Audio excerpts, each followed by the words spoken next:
पोचले आपण सीएनजी पंपावर पोचलेलो आहे। पण सांगण्याचा मुद्दा असा की जिथं सीएनजी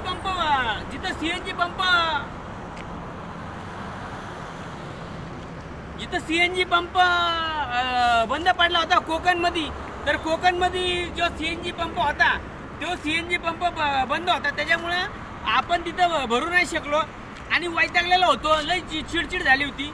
पण तुम्हाला माहिती का मेन मुद्दा असा की त्या सीएनजी पंपाच्या इथं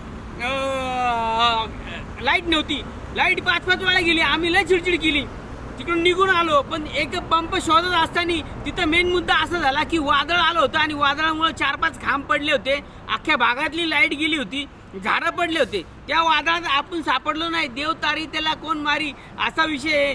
तर कधी कधी काही गोष्टी कुछ मीठा हो जाए, म्हणजे ते ना 5 स्टारची ॲडव्हर्टाईज आप भैया अच्छा हुआ आपने कुछ किया नाही, ॲक्च्युली मध्ये काय न केल्यामुळं आपण वाचलेलो आहे आणि आपण आता एका सीएनजीच्या पंपावर आलेलो आहे आणि आपले मित्रमंडळी वगैरे सगळे आहेत, देव तारी त्याला कोण मारी, सीएनजी भारी, सीएनजी भारी। धन्यवाद।